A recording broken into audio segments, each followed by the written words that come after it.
Wisteria, energy, twister. Hello everyone, welcome back to the Ghosts of Essex, Ghosts of Saffron Walden.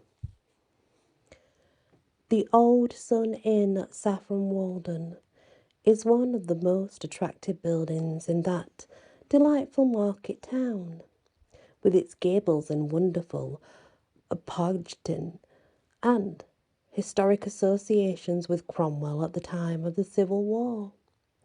It is no longer an inn, but, making the most of its narrow passages and fascinating network of interconnecting rooms, it now houses Lancaster antiques.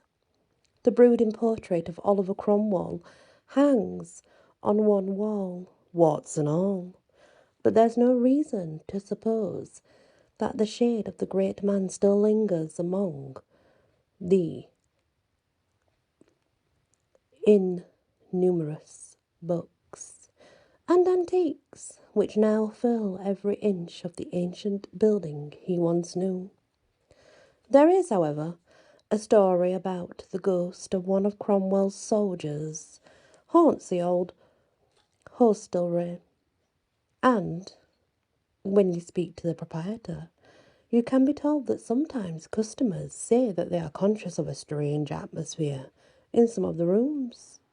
Others, perhaps more sensitive, find some parts of the building oppressive and cannot bear to stay there. There's also stories that one part of the building used to house a small cafe, and one day the couple who ran it arrived looking rather disgruntled. They complained that the noise at night was keeping them awake, and it would be appreciated if the staff could stop moving heavy furniture around so late. The antique dealer assured them that no one had been working in the shop at night, but the cafe proprietors said they had knocked on the wall and someone knocked back, but the noise still went on. The antique dealer thought he must have had burglars, so went to check the upper rooms, but everything was in order there, so the midnight furniture mover remained a mystery. Another Saffron Walden hostelry, also the Civil War associations.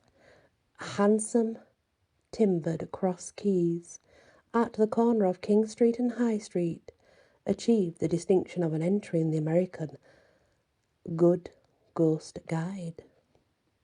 Theirs is a Christmas ghost who between 11 p.m. and midnight on Christmas Eve can be heard tramping heavily along a passageway which ends in a blank wall. There is belief that the invisible entity of one of Cromwell's men, who guarded royalist prisoners, held there before being taken on to Colchester. But why he is only on guard duty at Christmas is anyone's guess. A former mayor of Saffron Walden, the late Stanley Wilson, wrote in Essex Countryside in 1973 about the ghost of Hill House in the High Street. He was able to talk to Violet, one of the last surviving maids who worked at Hill House many years ago and who knew all about the little ghost who swished along the corridors and bedrooms, followed by an icy cold draught, terrifying the younger servants. The haunting dated back to the 6th of January 1845, when Nellie Ketteridge, a 19-year-old maid, set off from Hill House to walk to her house at Elmdon on the day off. Her day off, that was. But on the way, she was caught in a heavy snowstorm. Her body was found 6 weeks later in a ditch between Wendon's Ambo and Wendon Lofts, a victim of hypothermia. Mr. Wilson's friend Violet said that the older servants took no notice of Nellie's ghost, which had haunted Hill House for many years, accepting her as part of the family. But Violet used to leave her bedroom door open at night, and she simply did this because she was hoping for a glimpse of the ghost. But though the ghost was heard, unfortunately, It was never actually seen. The Moat Farm murder. A century ago, Clavering Village, not far from Saffron Walden, was associated with what newspapers of the time called the most sensational criminal trial of modern years. Miss Camille Holland, a well-to-do spinster of 56, met Herbert Samuel Dougal, 55, through an advertisement in the matrimonial paper. She was not to know that he was a bigamist and a criminal who had served prison sentence for forgery, and Camille was soon swept off her feet by this well-built, bearded charmer who posed as an ex-army officer. On the 27th of April, 1899, they moved into Moat Farm, a Clavering which he had persuaded her to buy. But 3 weeks later, Miss Holland mysteriously disappeared, and if she had vanished into thin air, I'm sure someone would have known, but no one did. She was simply gone. On the evening of the 19th of May, 1899, Camille and Dougal had gone out in the pony trap, but he returned alone and told Florence Blackwell, the maid, that her mistress had gone to London and she would be back soon. During the evening, he went on several times, telling Florence he was going to meet Camille from the train, but he always seemed to return alone, and early next morning, Dougal told Florence that he had received a letter from her mistress saying that she decided to have a little holiday. Florence, who had complained to Camille about Dougal's attempts to kiss and molest her, had no intention of remaining in the house alone with him, and left hurriedly that morning. It was April 1903 before the truth emerged about Camille Holland's fate. In the meantime, Dougal had moved his widowed daughter into the farm, a lady afterwards identified as his wife, and a succession of cheques purporting to be signed by Miss Holland had issued from the farm. He'd obviously done that. Neither the bank or Miss Holland's relatives appear to have had any suspicion that nothing was good.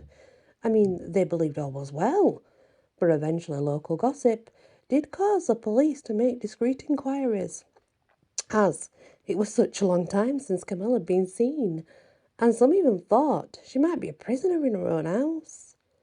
Dougal was arrested and charged with forgery, and meantime the maid Florence Blackwell was interviewed.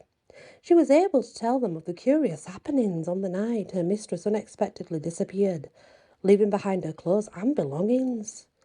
The moat was excavated, and Camille Holland's body was found.